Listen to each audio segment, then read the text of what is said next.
வெளிநாட்டிலேருந்து வந்திருக்காங்க. சாக்லேட்டு, பாதாம் பருப்பு.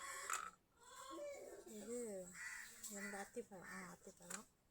இது ஒரு சாக்லேட்டு தானே, ஆனால் இது வெளிநாட்டு சாக்லேட் மாதிரியே இல்லை. பேசுகிறது கேட்கலன்னு மைக் ஒன்று வாங்கி கொடுத்தான் என் தம்பி. அது சாக்லேட்டோடு வந்துருச்சு போல், எனக்கு தெரியலை. இது என்னென்னு எடுத்து பார்த்தா அப்புறம்தான் எனக்கு ஞாபகம் வந்துச்சு. ஓ, மைக்குன்னு ஒன்று நம்ம வச்சுருந்தோம்ல, அது எப்படி வைக்கிறது, என்ன பண்ணுறது, எதுவும் தெரிய மாட்டேங்குது நமக்கு. அதை எடுத்து வச்சிட்டேன். இல்லைன்னா அதையும் ஏதோ புது வித சாக்லேட்னு ஃபஸ்ட்டு அதையே சாப்பிட்ருப்பேன். அதை தான்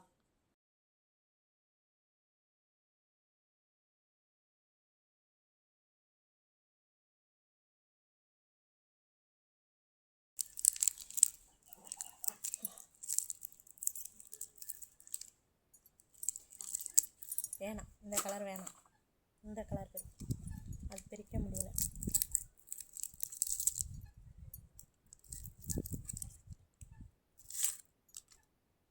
எப்படி இருக்கு?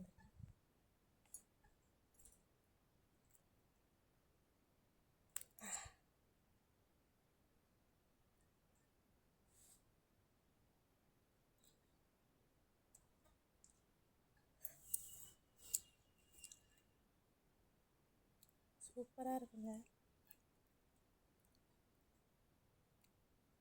பஞ்சு மிட்டாய் மாதிரியே இருக்குது. எனக்கு ரொம்ப பிடிக்கும்.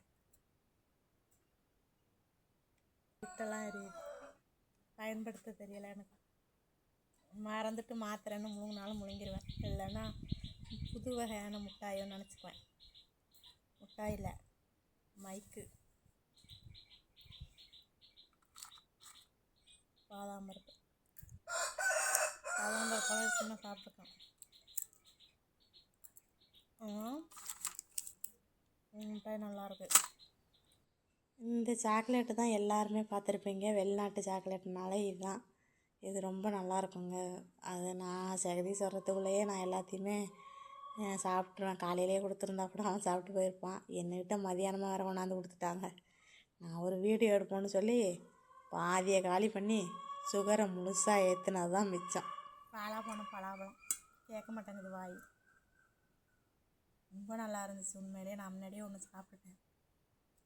இப்போ வேறு சாக்லேட்டை சாப்பிட்டு வச்சுருக்காரு. பரலோகம் போனாலும் போகிறோம், பலாப்பழத்தோடு போங்க. பெருனா வாய் கேட்க மாட்டோம்.